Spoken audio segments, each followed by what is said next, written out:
Well, I want to thank everyone for being here.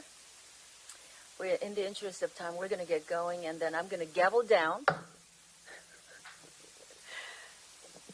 So we forgot to bring the gavel, so this is why we have to improvise, and we're very good at that.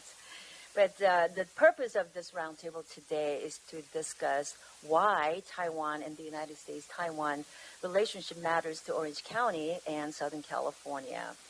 I'd like to give myself time for the purpose of providing opening remarks. I really want to thank my colleague, Congressman Jay Obernorty, for joining me today. And I want to thank all of our panelists for joining us in today's roundtable/hearing in my own 40th Congressional District right here in Southern California.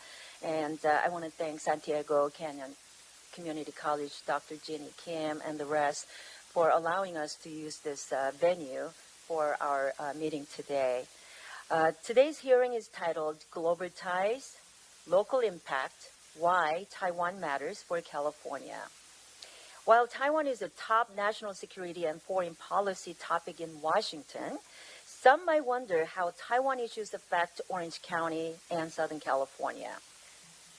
Taiwan, a tiny island of 23 million people, is 7,000 miles away from our coast and is quarter the size of Southern California.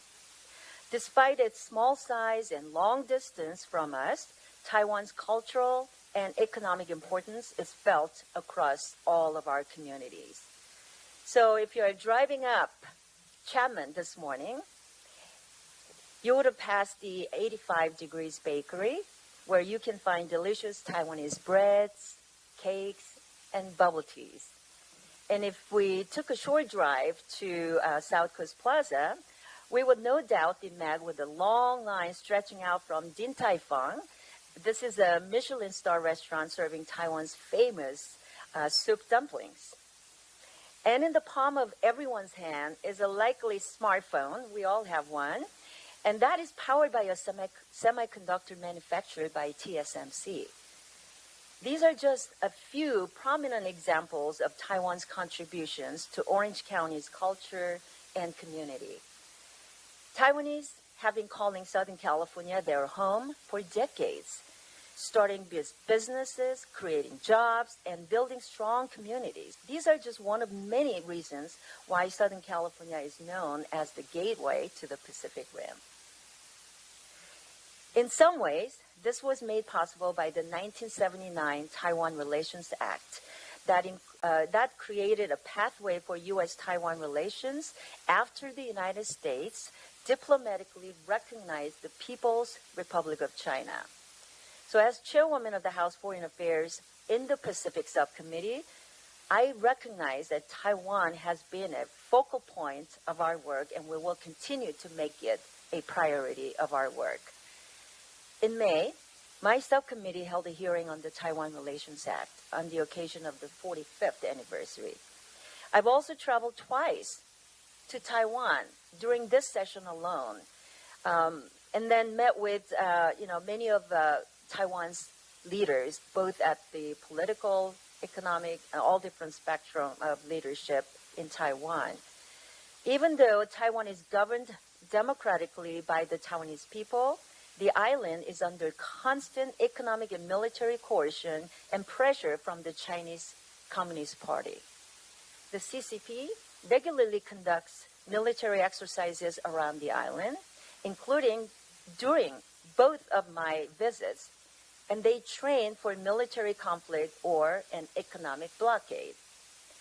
Although it's 7,000 miles away, Taiwan is not an over-there problem. Some estimates suggest that a Chinese invasion of Taiwan would cost the global economy $10 trillion. This is a larger impact than the 2008 Great Recession and the COVID-19 pandemic. For a high-tech economy like California, the effects would be more devastating. A potential invasion is not a hypothetical anymore. Xi Jinping, the leader of the CCP, has ordered his military to be capable of capturing Taiwan by 2027. This is truly becoming a here and now issue. Foreign policy is not something that only concerns Washington, D.C. It concerns every American. Each day, we see more how world events knocking on our door. As members of Congress, we must explain to our constituents the high stakes playing out in the Taiwan Strait and how it directly impacts each of us here at home. So today, joining us are a wonderful panel of Taiwanese Americans who can put a face to this issue and explain what the bilateral relationship means to Orange County and Taiwan. Taiwanese are hardworking and modest, but today I want to celebrate the contributions these fine witnesses have made to Southern California. I have no doubt that you've heard plenty of criticisms of the People's Republic of China, for which I have many too. But we're here to highlight the positive impact Taiwan has had on Southern California and to better understand how critical Taiwan is to our economy and to our communities. So we'll now have each of our panelists provide opening remarks. But before I do, I would like to ask my colleague, Mr. Jay Overnorty, Congressman Overnorty, for any statements that he would like to make. Well, thank you very much, Chairwoman Kim. It's an honor for me to be here today. I'm Congressman Jay Overnorty. I represent California's 23rd Congressional District, which is just a little bit north of here. My district is most of San Bernardino County, a little bit of LA County, and a little bit of Kern County. I'm here for two reasons. First of all, because of the tremendous impact that the relationship between Taiwan and the United States has on our economy here and our society here in Southern California. And these roots are very deep. They go much deeper than just economics. They're really part of the culture and fabric of what makes Southern California what it is. From everything from entertainment to cuisine, and Young, you made me so hungry talking about boba tea and Michelin star restaurants. But in a larger sense, the reason why this hearing is important is because Taiwan is going to play a critically important geopolitical role in the conflict between the U.S. and the People's Republic of China and the future of peace in the world. And that's why I think it's very important for us to have this discussion. So I thank the chairwoman for the invitation to be here, and I'm very much looking forward to the hearing. I yield back. Thank you, Jay. We're pleased to have a distinguished panel before us today on this important topic. They're all prominent and active members of the Taiwanese and Taiwanese American communities here in California. First, Lonnie Chan is the David and Diane Staffy Fellow in American Public Policy Studies at the Hoover Institute. Thank you for joining us. Danny Chen is the founder of Green Maple Law Group. Thank you so much. And he's a leader in the Orange County Chinese Taiwanese American Chamber of Commerce, I believe, yes.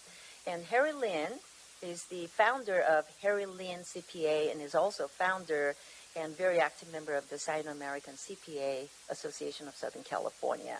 I want to thank you all for being here today, and I would like to ask our witnesses to keep your spoken remarks to 5 minutes to allow time for our member questions. So let me first recognize Dr. Lonnie Chan for your opening statement. Thank you, Chairwoman Kim, Congressman Overnorty. It's great to be here in Southern California today, and thank you for the opportunity to offer remarks on the impact of Taiwan on California.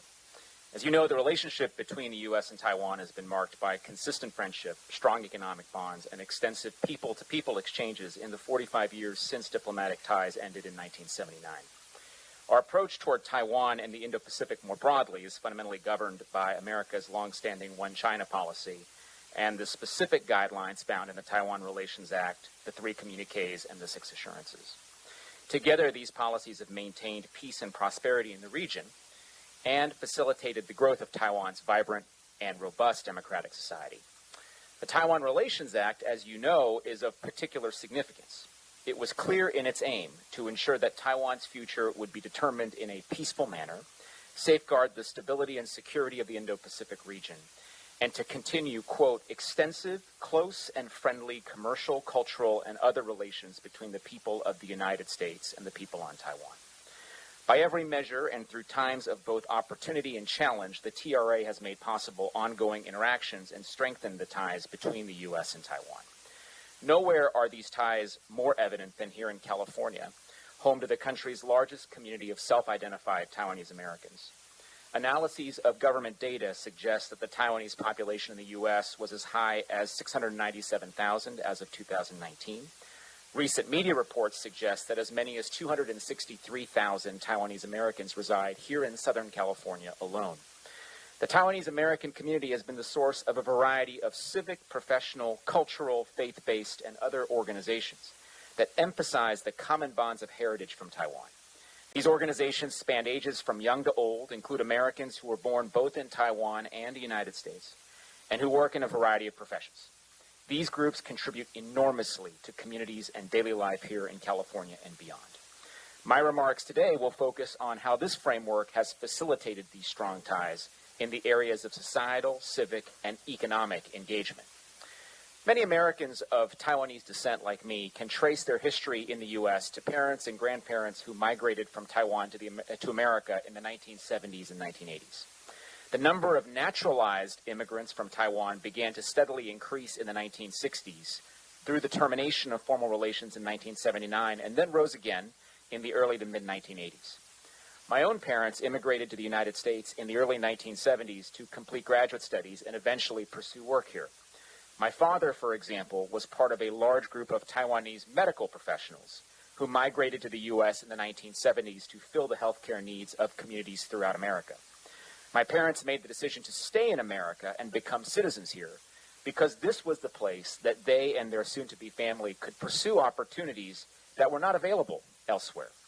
They moved to North Carolina, where I was born, and then in the 1980s to the San Gabriel Valley, here in Southern California, where I spent most of my childhood until I left for college.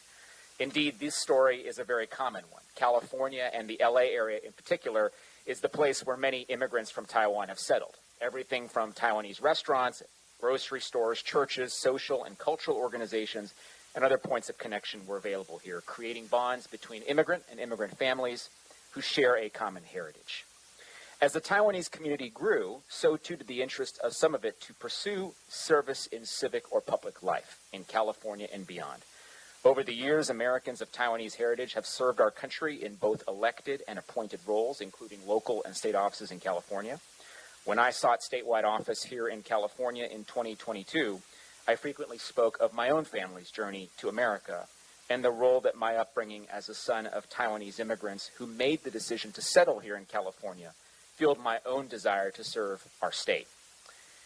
Economically, the U.S.-Taiwan relationship has been of significant benefit. According to statistics compiled by the California Chamber of Commerce, California businesses exported over $8.85 billion to Taiwan in 2023, making Taiwan the sixth leading market globally for exports from our state.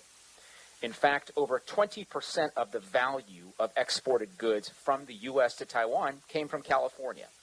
The top categories of exports include computer and electronic products, non-electrical machinery, and transportation equipment. Within the U.S., California is the second largest exporter to Taiwan, and Taiwan is the sixth largest importer of California goods and services. And in turn, Taiwan's economy has benefited from this relationship as well. Taiwan is the third largest import market for California. In 2023, this state imported almost $24 billion in goods and services from Taiwan. Taiwan's also been the source of significant foreign direct investment here in California. Just over 400 Taiwan-owned establishments account for over 16,000 jobs in California, 11th most of any foreign country or region in the state, and paid over $1.7 billion in wages for Californians. In LA County specifically, Taiwan's 132 FOEs were the eighth most significant contributor of jobs in 2023, accounting for nearly $590 million in wages. And then, of course, there are the individual economic success stories. Americans like Jensen Huang, the son of immigrants from Taiwan, who is now the president and CEO of Santa Clara, California-based NVIDIA, a $2.6 trillion company that is the third most valuable company in the world. And then there's William Wong, who moved from Taiwan to Hawaii at the age of 12 and then to California a few years later, and founded Vizio, America's largest flat panel TV maker right here in Orange County. These stories are legendary, but there are many more Taiwanese American entrepreneurs, innovators, and business leaders who have contributed enormously, and you'll hear from some of them today. It can be hard to believe, as you noted, that an island of just under 14,000 square miles, roughly the size of the state of Maryland, has played such an impactful role in the history of both California and the nation. And although the U.S. and Taiwan have not enjoyed formal diplomatic relations for over 40 years, the exchanges of people, culture, and ideas during this time have only strengthened the ties between California and Taiwan. California has been and will continue to be an integral part of the story. This state is the place that most Americans of Taiwanese descent call home. Looking ahead, there will be many more stories like mine and my family's to be written, and with them come opportunities to further strengthen the considerable impact that Taiwan and its people have already had on California and our nation. Thank you for the opportunity to offer my thoughts, and I look forward to your questions. Thank you, Dr. Chan. I now recognize Danny Chan for your opening statements. Thank you, Congresswoman Kim, Congressman Overnolty, fellow witnesses. My name is Danny Chen. I was born in Hsinchu, Taiwan. Hsinchu is best known for Taiwan's first high-tech industrial park, where many renowned companies, including TSMC, was founded.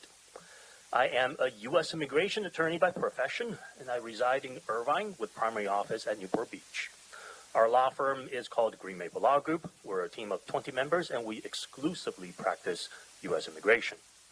My law firm also has offices in Phoenix and Detroit to serve international companies in the semiconductor and auto industry that inbound to the U.S., and we also have an office in Taipei, Taiwan. I passionately serve the Taiwanese community here in Orange County, across the U.S., and anywhere in the world that my abilities will allow me to assist. I'm the current president of the Taiwanese Chamber of Commerce in Orange County. I also serve as the vice president of the North America Taiwanese Chambers of Commerce, and I was appointed by the 7th president of Taiwan, Madame Tsai Ing-wen, in January of this year to serve as the commissioner to the Taiwan's Overseas Communities Affairs Council. I understand today's roundtable is focused broadly on understanding the relationship between Taiwan and Southern California and how we can better improve such. Please allow me to briefly share my observations as an immigration attorney and as someone who serves the Taiwanese community locally. From our law firm client pool, we have noticed steady increase of Taiwanese companies onshoring to the U.S. They may not necessarily all set up shop here in Southern California, but most will have commercial activities here either through the ports, usage of logistics, or staffing their satellite offices here. Their observation follows government statistics released by the U.S. Department of State on various types of employment and investment-related visas and green cards to Taiwan nationals. An example of significant growth I would like to highlight is our U.S. immigration system allows Taiwan nationals or Taiwan-based companies to invest into the U.S. and offer visas to their executives and skilled workers to come manage and operate the U.S. business. This particular visa is called the E-2 Treaty Investor or E-2 Treaty Employee Visa. From what we have gathered, in 2014, the total number of e-visas issued to Taiwan was 361 only. For fiscal year 2023, a total of 2,876 E-2 visas were issued, almost 8 times the number from just 10 years ago. I would like to note that these visas are issued to high-level executives, specialized skills employees, and investors. It is my opinion, and that of my colleagues in our immigration law firm, that this increase in business inbounding can be attributed to, in part, the following: friendly relationship between Taiwan and the U.S., tension between Taiwan and the PRC, trade tension between the U.S. and PRC, as well as the increasingly welcoming of non-PRC trading partners to do business here in U.S. and in California. For contrast, I would also like to point out that the number of PRC-based businesses that we now serve have decreased dramatically. We believe this is due to a variety of factors, including China's government-owned foreign exchange policy, the state of their own economy, leading to the increased difficulty of parent companies in China to fund their U.S. operations. Now I would like to highlight positive impacts Taiwanese businesses have provided to Southern California. We represent several well-known food and beverage brands from Taiwan, not to make anyone hungry, but this includes 85 Degrees, So many of which have their U.S. headquarters here in Southern California, as well as their central kitchens and logistical hubs. These companies employ hundreds, if not thousands, of W-2 and 1099 contractors. We also represent several high-tech companies that contribute to the overall semiconductor and AI ecosystem. Now, while these companies may not have manufacturing facilities here in Southern California, many of their high-level activities, including R&D, are partly done here. We believe the trend to onshore to the U.S., especially to Southern California, will continue. This is because, from our conversation with our clients on their forward-looking projection on visa and immigration needs, we know our clients are bringing in additional executives from abroad to help oversee their U.S. expansion. This directly translates to increased foreign investments, jobs, and positive economic impact for Southern California and for the U.S. As we celebrate the increased success, we also aim to better results. So I humbly offer the following suggestions. Collaboration with the Taiwanese Chambers of Commerce. The Taiwan Chamber of Commerce is actually a global organization with continental subs like the one here in North America, which then oversees local chambers like the ones in Orange County, LA, and San Diego. Support for foreign-owned SMEs. Besides large multinational corporations that come into the U.S. to do business, a very strong wave of foreign SMEs onshoring to Southern California and the U.S. could further benefit our economy and job market. Currently, SBA funding options are limited only to businesses owned by green card holders or U.S. citizens. If some programs can be made available to foreign-owned SMEs, this could further encourage investment from abroad. And with such, thank you. Thank you, Mr. Chen. Let me now recognize Mr. Harry Lin for your 5 minutes of opening remarks. Thank you, Chairwoman Kim and Congressman Obernolte, for the opportunity to speak today. My name is Harry Lin, a first-generation Taiwanese-American. Originally, I'm from Taiwan. I came to the United States in the 1980s, earning my MBA degree in accounting from Eastern New Mexico University, and began my accounting career in local firm and the PwC. From earlier on, I recognized the U.S. as a country where young people can truly pursue the American dream. In 1992, I founded my own accounting firm and have since been actively involved with the Taiwanese American community. A year later, I established the Sino-American CPA Association, which has since become the most active CPA association within the Taiwanese American community. The association was created to serve as critical link between taxpayer and the IRS.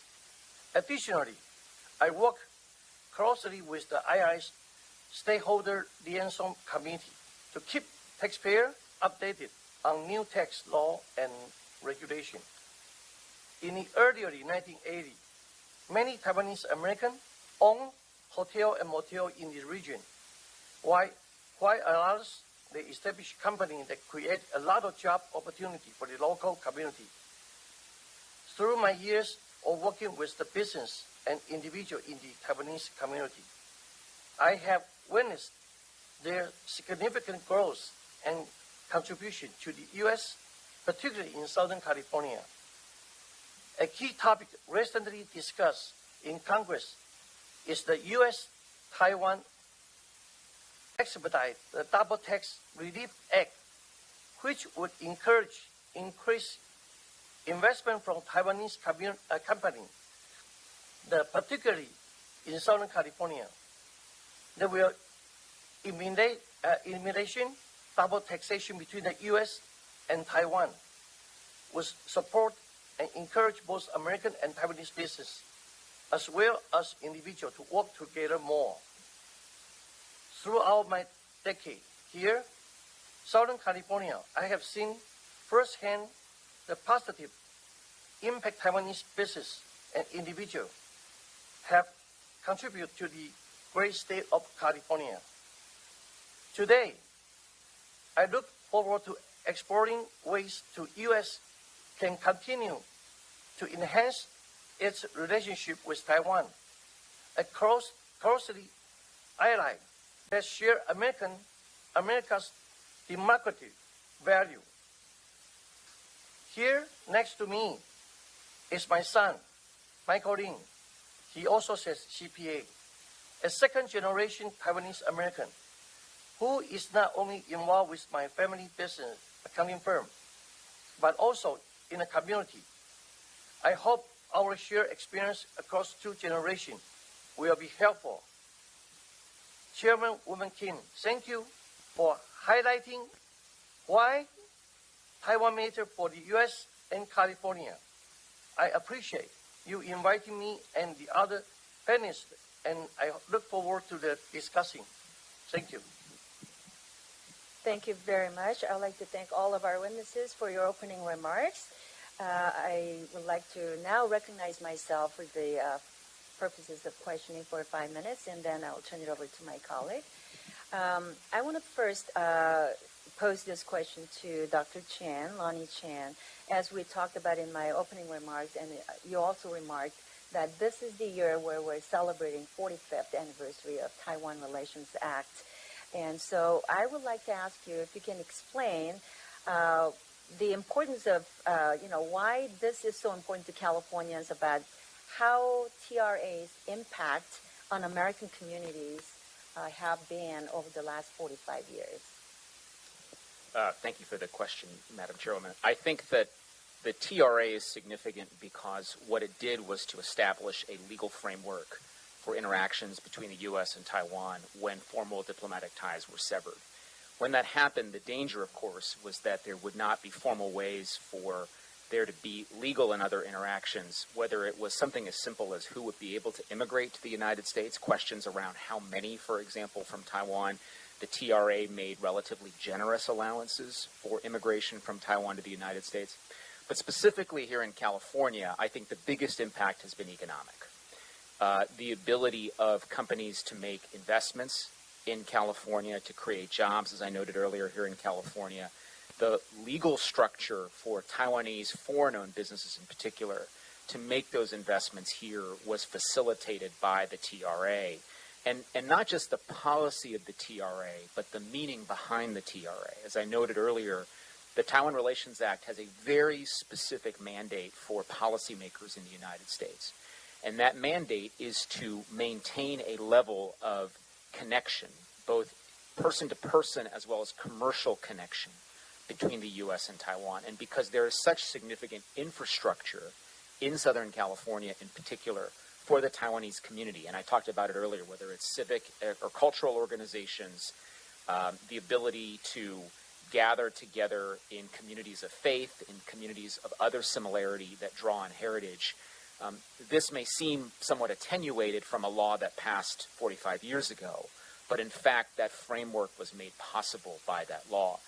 The last thing I'll say is that the TRA creates tremendous opportunity for us going forward. Some of my fellow panelists have talked about this, but what I would suggest is that we still have some way to go, for example, in cementing free trade links between the U.S. and Taiwan. I would say that at some point I would love to see a true free trade agreement between the United States and Taiwan. The Biden administration has started some talks in the form of the U.S.-Taiwan Initiative on trade.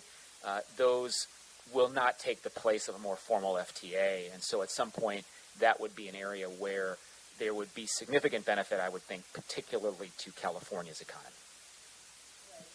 The amount of trade that we have both ways in a bilateral way, I'm of the same opinion, and I've been very, very supportive of eventually getting Taiwan to the level of where we can do U.S.-Taiwan free trade agreement. So I totally agree with you, and look forward to continuing that dialogue and making it happen, actually. I want to ask the question to Mr. Lin and Mr. Chan. How do local communities view the U.S.-Taiwan relationship? And beyond the Taiwanese-American community, can you also talk about why Californians should care about Taiwan?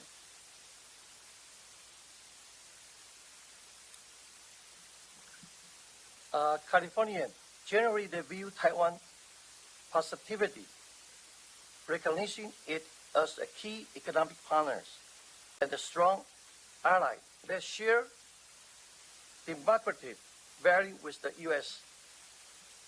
In Southern California, where the significant Taiwan American community live in, there's a strong support for U.S.-Taiwan relationship, particularly in the term of trade, cultural exchange, and technological cooperation.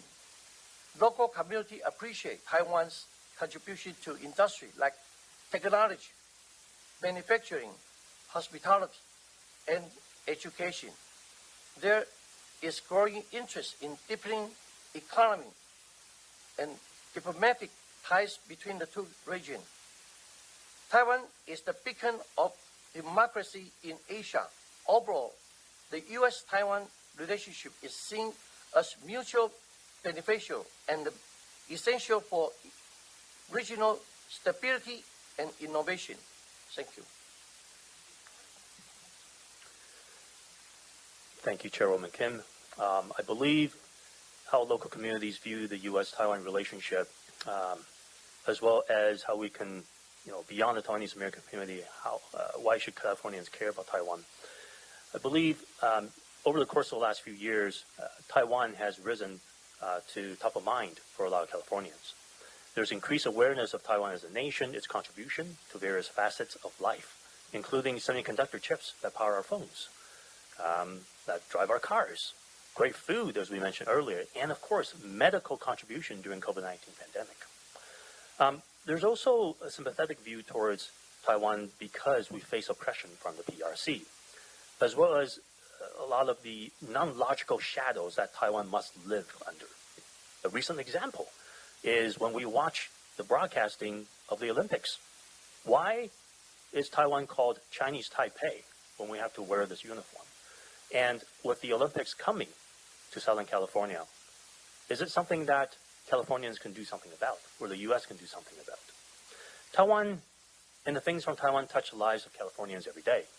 As we mentioned earlier, chips from TSMC, Foxconn manufacturing our phones, many delicious foods from Taiwan companies.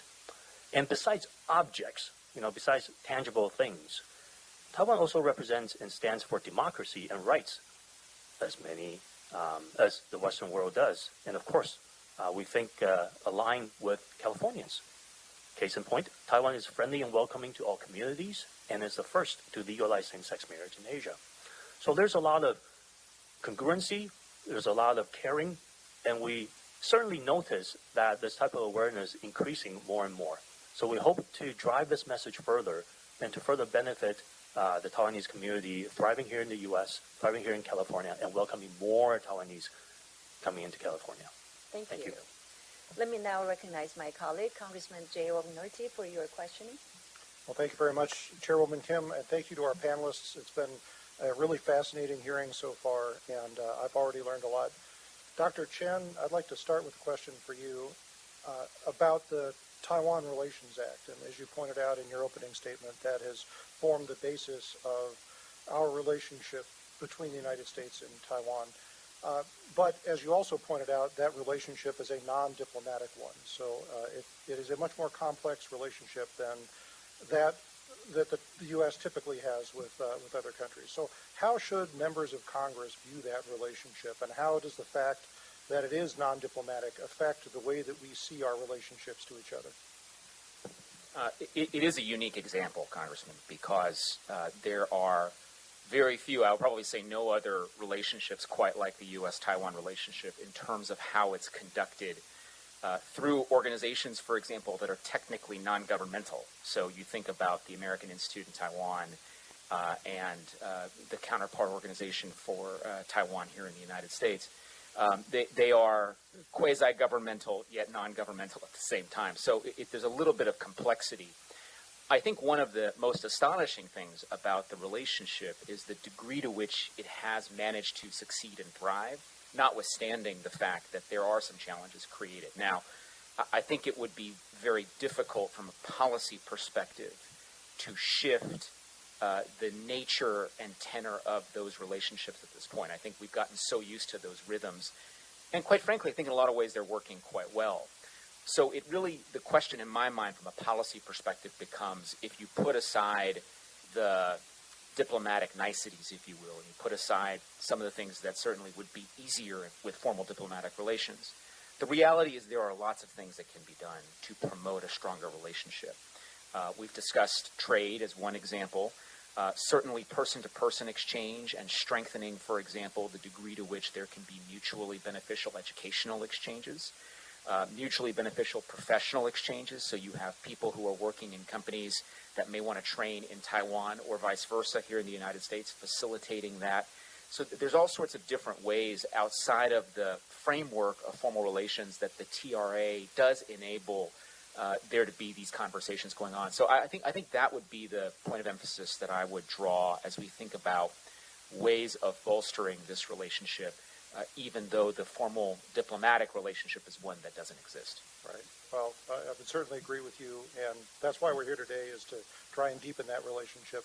But I don't think that that should overshadow the fact that as we look at the next 100 years of our geopolitical future, the resolution of problems like this one is going to be central to our ability to be at peace with each other and promote the idea of peace instead of geopolitical conflict.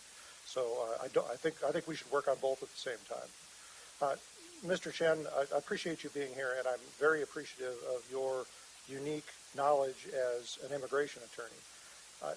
You mentioned the E2 investor visa as one very successful program for deepening the relationship between the U.S. and Taiwan.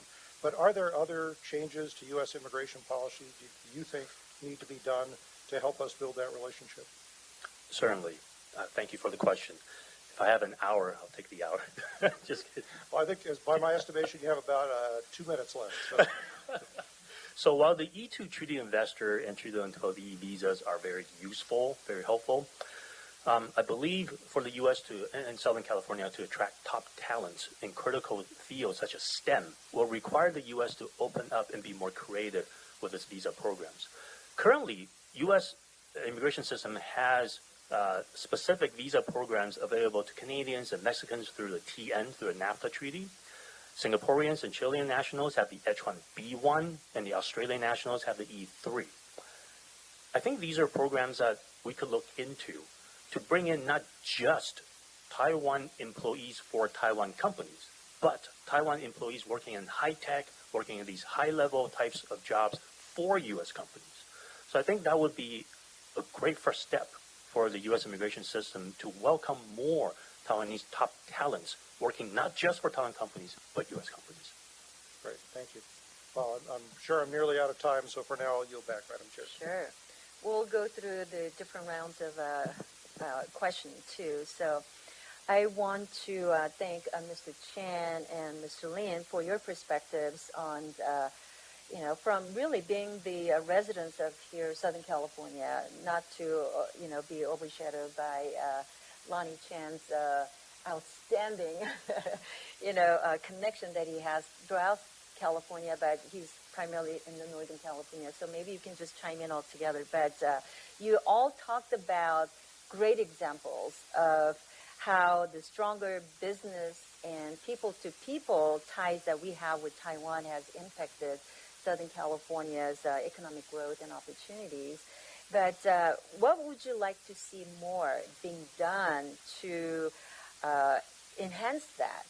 And also, Congress has done quite a bit to try to do that. I know Mr. Lin talked about the U.S.-Taiwan expedited we had a double tax relief legislation in order to bring some relief for those Taiwanese nationals who are, doing business, and then they are double taxed when they bring that income back to Taiwan, vice versa. So we can talk about some of those things, but from my perspective, I think the better way to strengthen and enhance our U.S.-Taiwan relationship is also ensuring that Taiwan has a seat at the table in the international organization. And as members of Congress, as policymakers, we talk about the benefits and the contributions that the Taiwanese American community have and continue to make. So in addition to all of these, what are some of these suggestions that you have for policymakers to even deepen our engagement with Taiwan?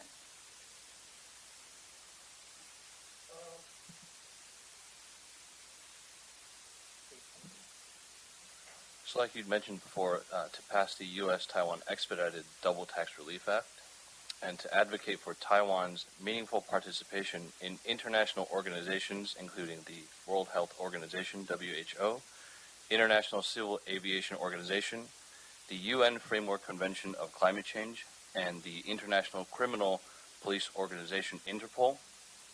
Support Taiwan's accession to the Indo-Pacific Economic Framework for Prosperity, and pursue a bilateral trade agreement under Taiwan-U.S. Initiative on 21st Century Trade to further solidify economic cooperation.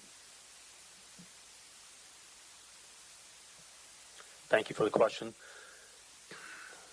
I think in terms of policy, we definitely should look into closer relationship, working relationship with the civilian organizations such as the Taiwanese Chamber of Commerce, because a lot of the Chamber of Commerce leaders are community leaders of Taiwanese American descent.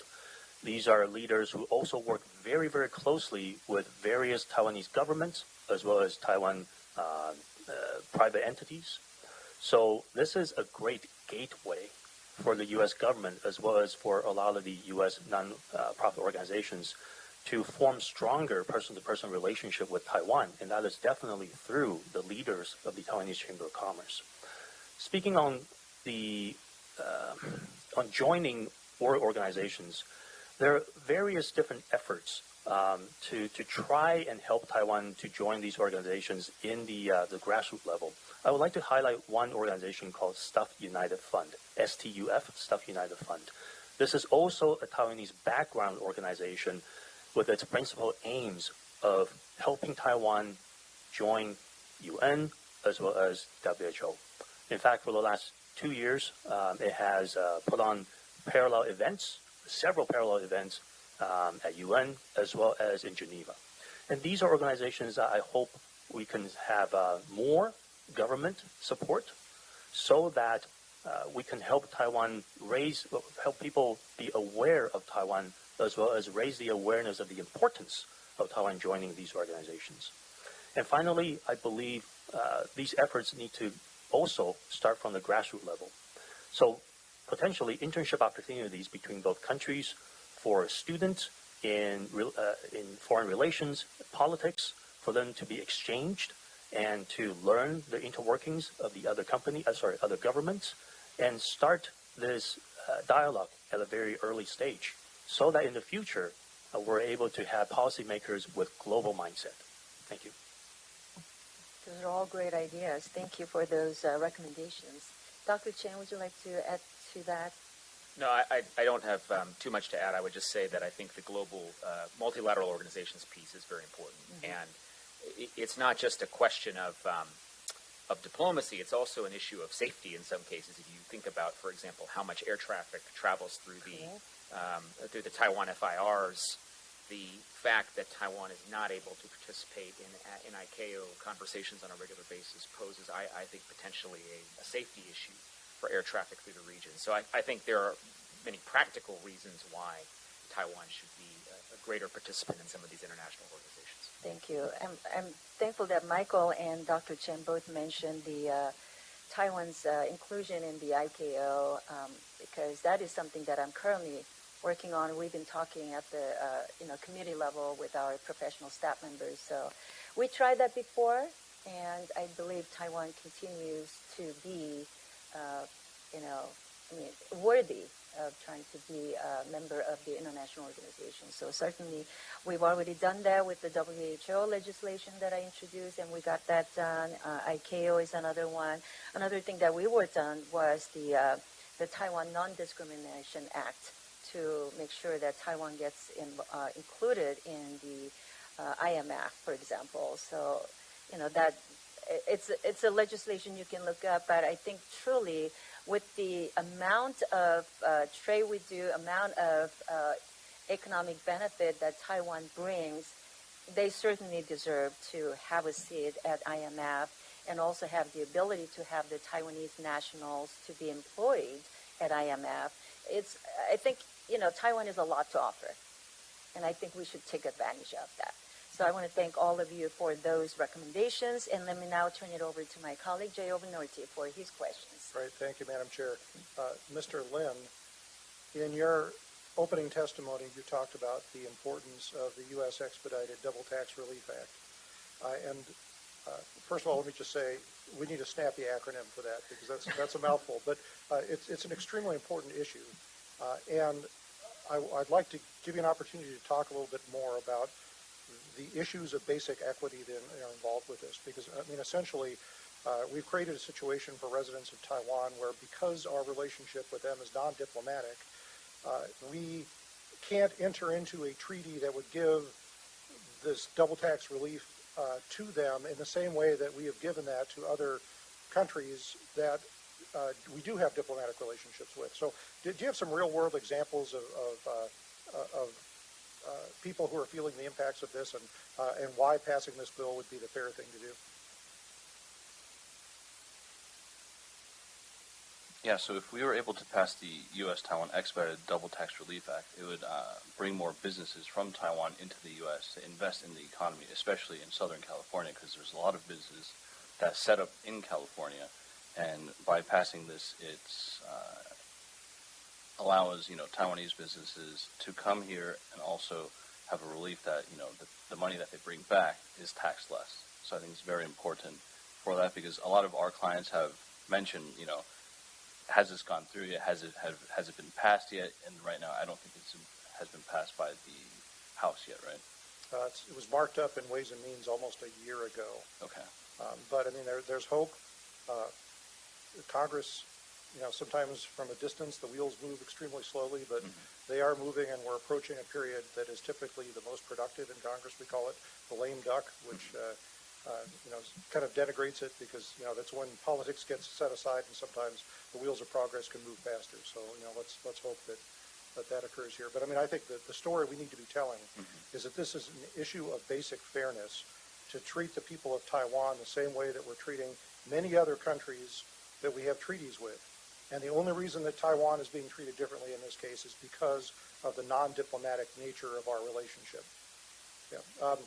Dr. Chen, I'd like to come back to you. I want to talk a little bit about TSMC and the Chips and Sciences Act. I sit on the Science, Space, and Technology Committee. I'm the chairman of the Investigations and Oversight Subcommittee. And we played a central role in the passing of Chips and Sciences, and I think it's played an incredibly important role in deepening the relationship between Taiwan and the United States. But there's still an element of tension there, because these are U.S. taxpayer funds going to a foreign country. And yet, without Chips and Sciences, we would not have this huge new investment by TSMC in, for example, the semiconductor plant outside of Phoenix, which is, I think is going to be a great thing for both of our countries. So how do we navigate, this complicated issue? Because there were some bad feelings about the fact that TSMC wasn't bringing its most futuristic fabs here to the United States.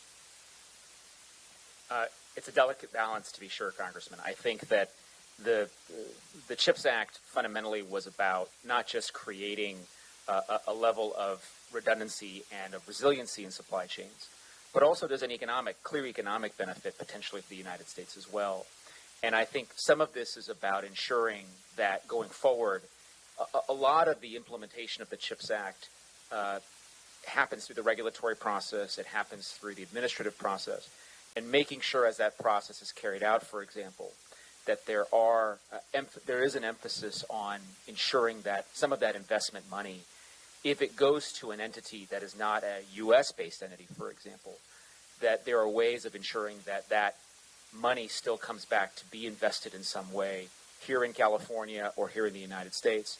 And that could be something as simple as looking at the creation of jobs at facilities here, looking, again, at person-to-person exchanges to create the kind of flow of people and of intellectual property and intellectual capital that we want. But it is, I think, in a lot of ways, the CHIPS Act is really the first step. And it was a very important piece of legislation for the reasons we talked about. There was a national security rationale for that piece of legislation. But then going forward, we start the hard work, which is how do we make sure that that investment in U.S. taxpayer dollars actually does come back to help and benefit the United States. And frankly, in the geopolitical challenges we face now, some of that investment that we've seen, for example, in Taiwanese businesses, is beneficial to U.S. national security, even if we don't see a direct impact on jobs here in the U.S. right now. First of all, down the road, I think we will. But second of all, I think we have to understand that some of that national security benefit is a little bit intangible as well. Sure. Well, I completely agree. And I'm one that believes that the investment of the CHIPS Act was not just an economic one, but as you point out, a national security one. And as long as the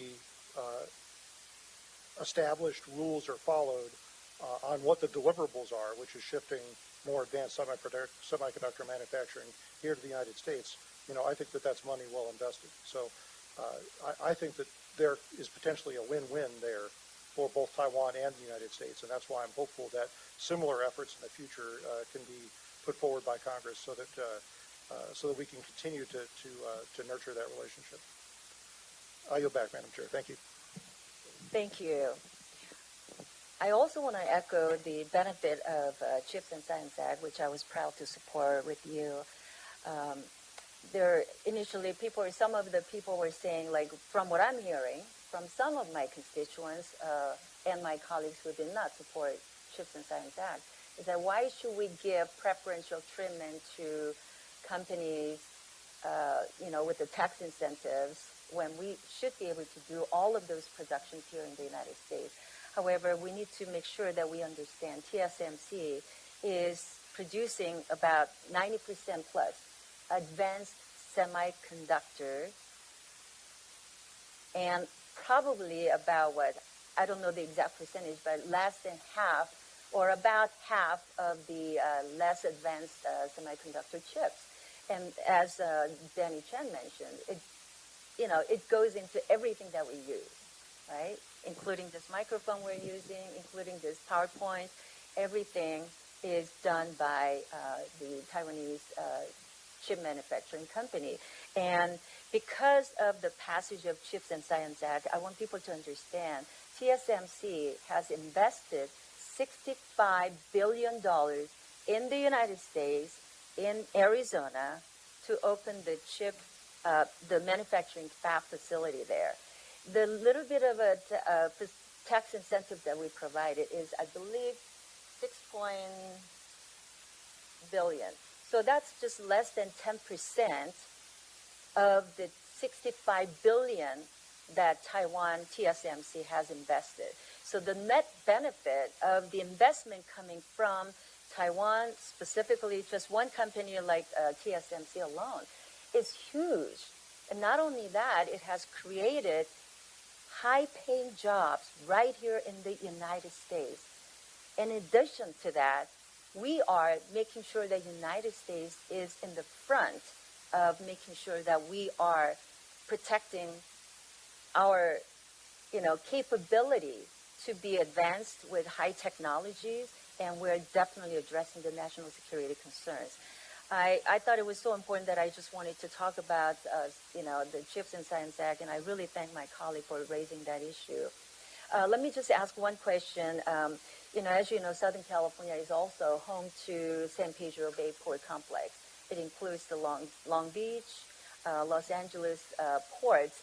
And just in the last year alone, I know through that one San Pedro Port Complex, we have handled almost 30% of trade, and that moves through that seaports, and much of those goods are imports from the Indo-Pacific region. As chairwoman of the Indo-Pacific Committee, this is really a big deal and very, very important for me. So I want to ask Dr. Chan about this, the geopolitical tensions that we see as CCP continues to ramp up military exercises around Taiwan. If these tensions across Taiwan Strait escalate, we're going to see a lot of impact, and that impact will be also felt very strongly in Southern California, with our businesses, and it will also impact our livelihoods. Can you address that issue? Chairwoman Kim, I think freedom of the seas and freedom of navigation are an extremely important part of the story here. Not just the economic story, but also, frankly, it is part of our responsibility, in my view, as the United States, to ensure free and safe passage for commercial vehicles, for individual people who may be passing through, and ensuring that freedom of navigation is important. And you are correct to note that we have seen an escalation of tensions throughout the Indo-Pacific, not just with respect to the Taiwan Strait, but in the South China Sea, conflict in the East China Sea as well of a different capacity. So I think for us here in California, the issue becomes if there is a further escalation of tension and some of that commercial activity gets restricted, that then has a downstream impact on us. It has an impact on job creation at our ports, economic activity at our ports. Anybody who's been down to the Port of Long Beach or the Port of Los Angeles sees the amount of activity. And we saw what happened during COVID when some of that commercial activity was restricted, the degree to which it really brought parts of our economy to a standstill from a supply chain perspective. So there's all sorts of different reasons why, even though we have these things that are happening 7,000, 8,000 miles away, here in Southern California, we ought to have concern about some of the issues around the lack of freedom of navigation potentially that takes place when you have this military activity going on. So there are impacts here in California. They are felt in a very real way. And that is why it is important for the United States to continue to take a leading role in ensuring that freedom of navigation through particularly important commercial passageways in the Indo-Pacific.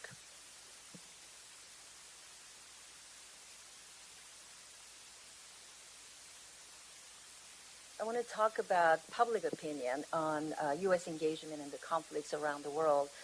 We obviously are currently engaged in the Ukraine, Israel, and that has fluctuated throughout the conflicts of our lifetime. And, so we're seeing it. So people are saying, gosh, can we handle another conflict, especially in the Pacific? There are so many flashpoints going on right now in the Taiwan Strait and potentially in the Korean Peninsula. So how do Californians view rising geopolitical tensions in the Taiwan Strait and broader region, as I just mentioned? Why are we involved in conflicts around the world, and why is it important that the United States stand strong and show our leadership so that we can prevent further escalation in other parts of the world, like in Taiwan, Korea? Well, I think the U.S. stands for a lot of things, but it stands for freedom. It stands for what we all should aspire to do. And, for Taiwan, a lot of people from Taiwan, as well as Taiwanese Americans, we see what happened to Hong Kong. We see what's happening in Ukraine. And we're fearful of how that may be for Taiwan tomorrow. So there's definitely real fear for Taiwanese Americans, for their families in Taiwan, for Taiwan businesses, and also for businesses in the U.S. that have invested in Taiwan. So it is hugely important that we raise awareness to allow Californians, allow the U.S., allow Americans to understand that stability in that region is paramount. We mentioned trade earlier, flight, shipping, safety of people, and I don't think there's statistics, but how many Taiwanese nationals have ties to the U.S., either through family or through economics? I think that number must be huge. And we should also raise awareness of how Taiwan, if impacted by war or conflict, how that could also have a negative impact on California as well as the U.S., as Chairwoman mentioned earlier. And so I think there could be more support from Congress as well as more support from politicians to support local Taiwanese community groups, to put on events, to put on education, to help spread the message to mainstream Californians, mainstream Americans of the importance of support for Taiwan. Hand it over to Jay. Thank you very much. And thank you again to our panelists. It's really been an interesting hearing, and I've learned a lot here. Dr. Chen, I'll go back to you with a question here. And I'd like to continue this line of questioning that we were just discussing, because I think this is really the crux of what needs to be done in the next few years. I've really appreciated hearing the viewpoints of the Taiwanese American community, who understandably hold very strong views of what the relationship between the U.S. and Taiwan ought to be. But we run into the same problem here that we run into in many other domains, where the general American public is not informed on those views. And so the question that falls to us is, how do we make them more aware of what the stance of the United States towards Taiwan and the conflict with the PRC ought to be? And I mean, I think if we look at what's gone on in Ukraine, you see the dangers of not establishing that understanding. Because at the beginning of that conflict, I think the sense of the American people in general, and certainly the sense of Congress, is that Ukraine needed our support. But as the conflict wore on and the costs have escalated, there's been an erosion of that support. And I think that's because of a lack of awareness of why we're helping, right? A lack of awareness of the ties to history, of what happens when we fail to fight back against territorial aggression, about the geopolitical conflicts that can lead to, that are not just an economic loss, but a loss of life that is eclipses the investment required to prevent those conflicts from happening in the first place. So, Dr. Chen, what can we do to raise the awareness of the general American public of some of the issues we've been discussing here? Congressman, I think you're absolutely right in your assessment of why public opinion has shifted in the way that it has in the other conflicts you mentioned. I think it's about making the U.S.-Taiwan relationship real for people, helping them understand why this is a significant relationship. And, there are economic statistics and there are ways in which you can conceptualize it, but I think helping people understand the degree to which this relationship has influenced so many parts of American life. Certainly here in California, I think that's something that is very tangible. And it's not just about the presence of institutions that can trace their heritage to Taiwan in some way or another, but it's about the influence of friends and neighbors in our communities who come from Taiwan or have some element of Taiwanese descent. How their story really is, for a lot of, certainly for us here, the American story, and helping people understand that the reason why you stand for a strong relationship between the U.S. and Taiwan, yes, there are all sorts of geopolitical reasons why that's significant, but really it's about the contributions that Taiwanese Americans have made to life here in America. And I think making that real and making it tangible, really bringing that home, is important, because the time to build the case for support is now. If and when, I really hope that this situation is not settled via armed conflict. I don't think anybody wants that. But the time is too late, unfortunately, when that happens, because there are other exigent concerns at that point. So now really is the time and place for that conversation. So thank you. All right. Well, thank you very much to our panelists. It's been a very informative panel, and I think it's been very valuable to everybody. Thank you. I want to thank all of our panelists for joining us today and for your valuable testimonies and for answering questions from me and Congressman Jay Obernolte. Thank you so much. In closing, I have a few words that I want to share.